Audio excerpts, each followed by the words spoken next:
Alright, hello guys, how are you? Dennard Mitchell here, the hottest youth speaker on the planet, also known as the epitome of empowerment. Hey, I'm not going to take too much of your time today, but I want to talk to you about a few high school survival tips that I feel that's going to help save your life. In fact, as I was walking around the house, and what led me to do this video is I was looking at a few old things that we have around here, and I came across this right here. That's right, it's a motorcycle helmet. And when I started thinking about what this does, this motorcycle helmet potentially will help save your life if worn.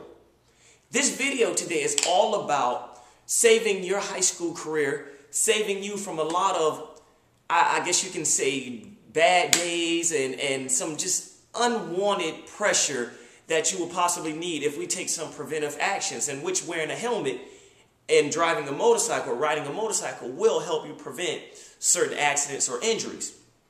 So there's a few things that I just want to talk to you today about, and hopefully you can hear me out.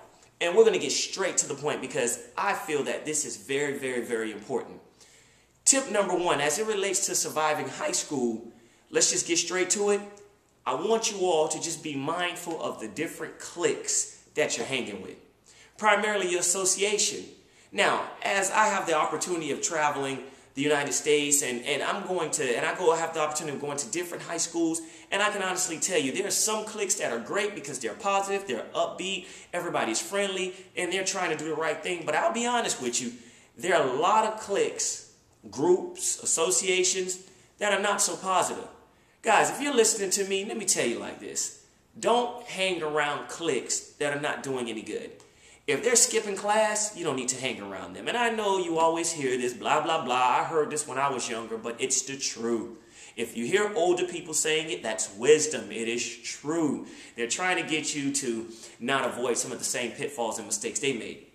If they're skipping class, don't hang around them. If they're going around talking about people, bullying people, don't hang around them. If they're not trying to do their work, but instead just look fashionably and look good, you don't need to hang around them. That's number one. Avoid the negative cliques. You want to hang around great people. And I say it all the time. There's nothing wrong with copying people. In fact, there's nothing wrong with being a copycat as long as you're copying the right cat. Hello? If you know they're not positive people, don't try to copy what they're doing.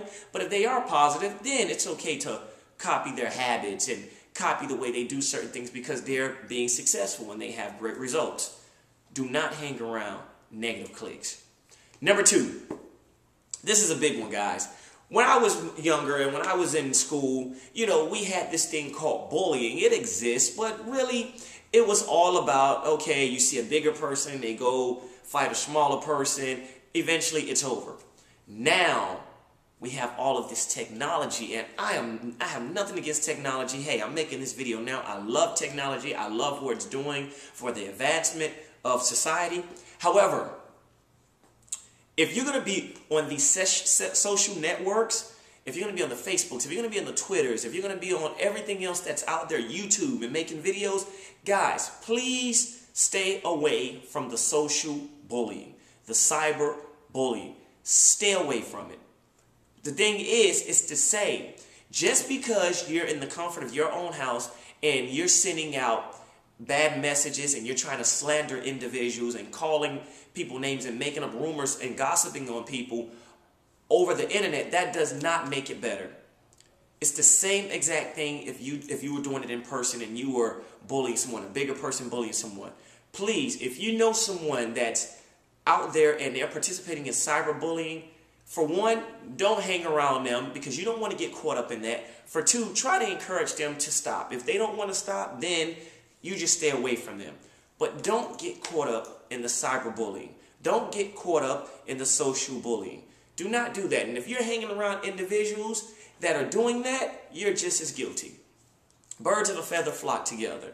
All right? Guilty by association. So that's number two. Guys, we have to be mindful of putting people down. We have to be mindful of hurting people. You know one thing I've learned? I noticed that a lot of the people that are doing the physical bullying, the cyberbullying, the social bullying, they're trying to hurt individuals all because they're hurt. It's something I heard, and I like to share with you. And it goes by, hurt people hurt people. Did you get that? Individuals that are hurt, they try to hurt other people. So, if you're listening to me right now and you're caught up in trying to hurt someone else over the internet, over text messaging, over videos, maybe you want to start taking a self-evaluation at yourself and saying, hey, is this something that's hurting me? And try to get some help for that. All right? That's very important. Number 3, guys, this is a huge one that I see. There's nothing wrong with trying to look good in high school. Hey, I love looking good. I love fashion. I mean, hey, look at me. However, do not do it at the expense of hurting someone, at the expense of going broke, at the expense of just focusing on looking good as opposed to putting the knowledge up here. You know, successful people worry about investing time, energy, resources in here. Non-successful people like to spend more time, energy, resources on themselves. You know what? I'm all about balance. If you're going to look good, you might as well feel good here. You might as well be smart. All right? So be careful with the balance of trying to look good versus trying to get your education. I know it's cliche-ish, but you want to make sure you get your education first, guys. Because at the end of the day, once you graduate from high school, go off to college, you know what? You know what's very attractive? Smart people are very attractive. The young ladies that are listening to me tell you, a guy will love you even more if you look good here. And then worry about looking good here. For my young men, trust me, women will love you more if you look better here and then you look good here. But remember, it's a balance. So you want to do all of that. Guys, hopefully this information has been helpful. These are my 3 biggest survival tips for right now. I'll come back with video number 2. But remember, just like this helmet, you want to put these individuals and you want to put these tips that I gave you into action. Don't just let them sit there. Information without application leads to fascination. However, information with application leads to transformation. So if you want to transform your life, put the helmet on now. Stop talking about individuals. Hang around positive cliques. Stay away from the negative cliques. Get away from individuals that are participating in cyberbullying. And if that's you, remember, seek some help. Hurt people, hurt people. Until next time, this has been Dennard Mitchell, also known as the hottest youth speaker on the planet, telling you to check out my website, www.dennardmitchell.com, DENNARDMITCHELL.com. Talk to you soon.